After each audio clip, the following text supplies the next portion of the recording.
everyone, I'm here with a walkthrough of the Moonology Manifestation Oracle cards.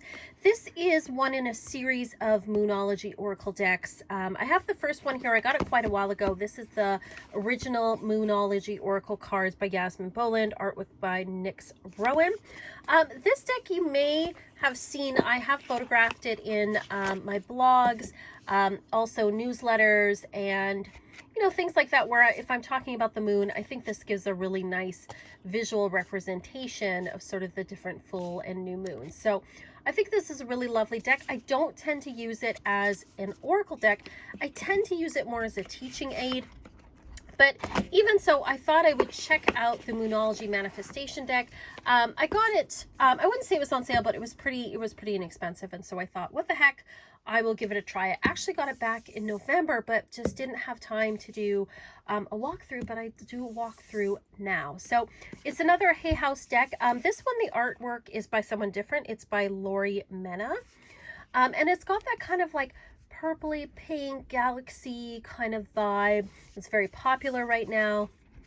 It sort of has a collage feel to it too, or that photorealist sort of feel. I don't know. It's a deck. I don't know what you even call this style, but this style is very popular right now. So typical Hay House deck, very sturdy. Having a little trouble opening it, but we'll get there. It's very kind of stiff. It's funny, it opened earlier fine, but now that I'm showing it, it's stiff. So just watch out for that. It might be stiff. That's the inside there. It says, attune to the moon and manifest miracles. We've got our typical Hay House book here, again, like the cover. It's got for each one, what this one does, unlike the other one has new moon, full moon, it has eclipses, it has the different phases of the moon. This has new, full, first quarter, and last quarter in each of the signs. And so, like here, we've got our first quarter moon cards. And for each of the cards, you have the keywords here. You have a manifestation mix message, manifesting mindset, so what mindset you can use, tune into your manifesting power, and when to manifest your magic. So I think it's meant to be used a little bit more as an oracle, but that's kind of the format that they use for each of these cards. This is the back here. Again, there's the bottom of the box, just so you can see it. We've got this lovely kind of like triple goddess symbol, if you turn it that way. We've got this sort of like purpley rainbow type effect on there. These are all matte. I would say it's not like petal soft, but it is a soft touch. This, again, this is just me. I find this soft touch is great in like a book cover. Not great when you have to read cards for people. It makes the cards very hard to pick up. I actually am not a fan of that. No gilding or anything on there. I do miss the days when Hay House used to do gilding, but whatever. All right, so first we have the new moon.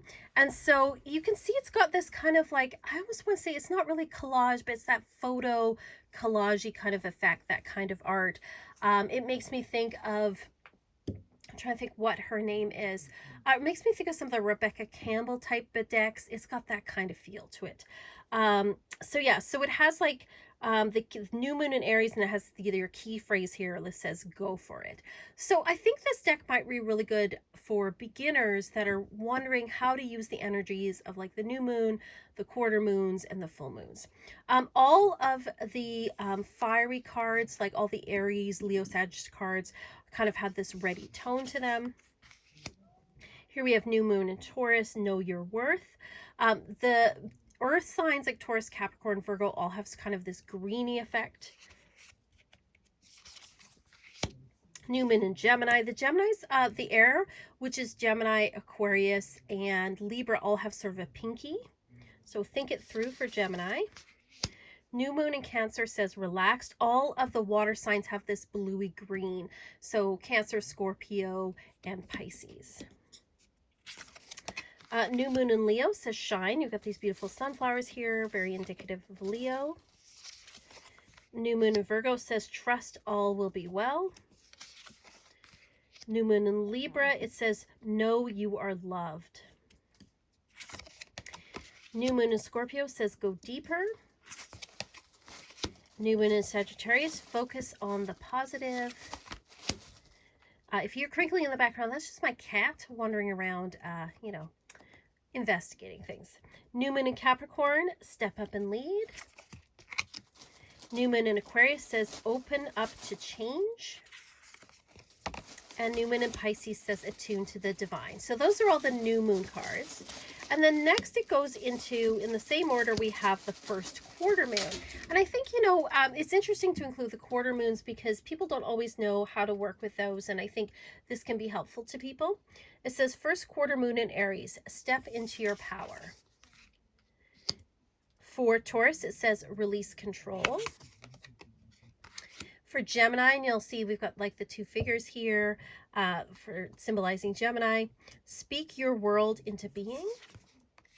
First quarter moon in Cancer, push through any insecurity.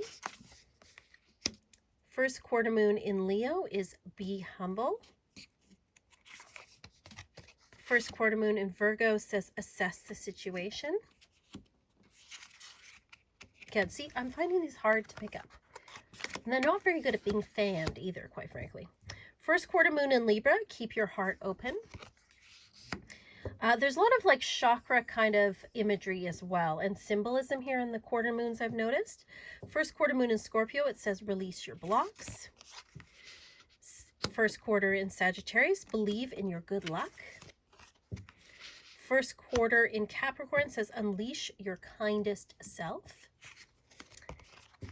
First quarter in Aquarius, trust the universe. First quarter in Pisces, it says honor your feelings. So this one has like a very chakra yoga type energy to it for the first quarter. Okay, now we get into the full moons. And so we have full moon in Aries. It says cool your emotions. And then you'll notice that they have like full sort of imagery here of each of the signs.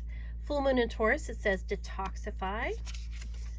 In Gemini, it says embrace the flow of life. Cancer has let your fears dissolve. Leo says go wild. Full moon in Virgo is take inspired action. The full moon in Libra says find a balance. Full moon in Scorpio, breathe through the tension. For Sagittarius, it says see the bigger picture. For Capricorn, it says take a reality check. For Aquarius, it says be real. For Pisces, it says forgive. All right, so then we have our last quarter moon, so when the moon is waning. And here it says last quarter moon in Aries is work through your feelings. For Taurus, it says be proud of yourself.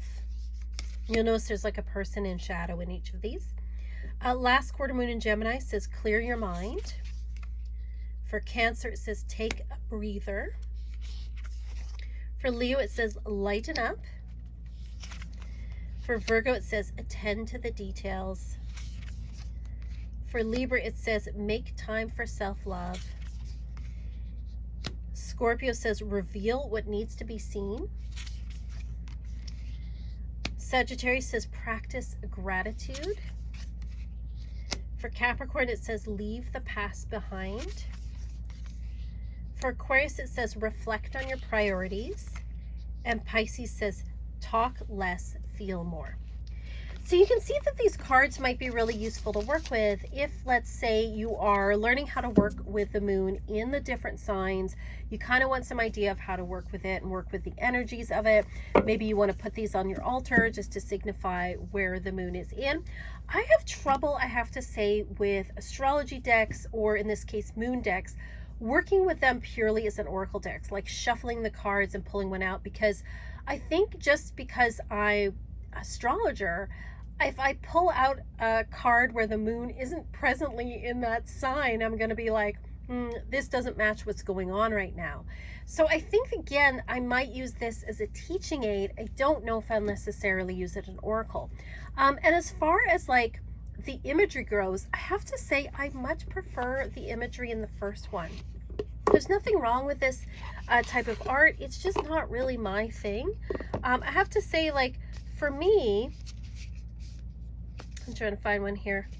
Um, I just find these with the dark sky just so much more appealing to me. I just think they're really beautiful. The contrast of colors, these beautiful full moons. I don't know, there's just something about the aesthetics of this one that I personally find a little bit more appealing to me, you know, just as a teaching tool overall. But let's get an idea of what she kind of says with each of these. So we recently had a new moon in Capricorn. So let's find our new moon in Capricorn and see what it has to say. Okay, so it says, step up and lead. So let's see what the book has to say, if I can find the book. Yes, I have it over here. All right, so new moon in Capricorn, step up and lead. All right, so this is what it says here for manifestation focus. It says the card is an especially good sign for matters really related to your professional life, goals and ambitions, or work colleague. And I mean, new moon in Capricorn is a great time to set some intentions when it comes to your work or your career. And then it has manifesting mindset. Think about where you want to be in a year, consciously visualize it. Write a 12-month plan detailing how you're going to get there. And then it has manifesting tips for releasing blocks. It says call in Archangel Michael, the protector, and Archangel Azrael, who helps us to process grief. Call in strong energies of Saturn, which guides the sign of Capricorn, because yeah, Capricorn's ruled by Saturn. Breathe gently, ask Archangel Azrael for help with releasing grief or past upset that's standing in the way of your success. Ask Michael to guide you, ask Saturn for strength.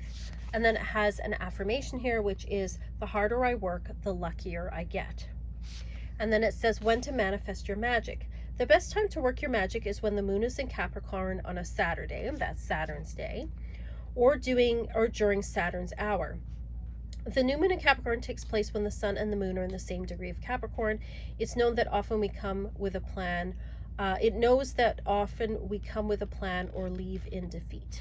So I think this is, again, you can use it as an oracle, but I feel like this might be better for like working with the cycles of the moon, looking at the card, you know, for the present, you know, whether it's new moon, full moon, quarter moon, and just looking at some of those energies and thinking like, how can I work with this? So I think it might be a really great deck for beginners. I'm not sure if I'm going to keep it in my collection or not. I might pass it on. I might find a way to use it. There's nothing wrong with this deck. It's just, I personally, this is my favorite kind of artwork. Also, you know, for me, I'm not sure how I'm going to incorporate the use of this particular deck. I did kind of buy this deck as an impulse. I was, you know, getting some other decks on Amazon, and you know how it is where it's like, oh, if you spend just a little bit more, you'll get free shipping. And I was like, oh, this deck isn't much, and it looks like it might be good because I like the other deck. Yeah, so I'm not really sure what I'm going to do with it. Jury's out, but there's nothing wrong with this deck. It's just, maybe it's just not for me. I'm not sure. Anyway, verdict is out on this one. Let me know what your thoughts are. Do you have this deck? Would you find this deck useful? How would you use this deck? Let me know what your thoughts are. If you want to check over on my Patreon, we are learning the Lenormand right now. I'm teaching Lenormand. I also have weekly astrology and taroscope videos. You can also sign up for a monthly subscription for a personal reading from me if you want to check that out. Or you can check out my Etsy shop for readings. But either way, thank you so much for watching, and thank you to my patrons. You guys, I love you guys so much. You help support me. I'm just so grateful.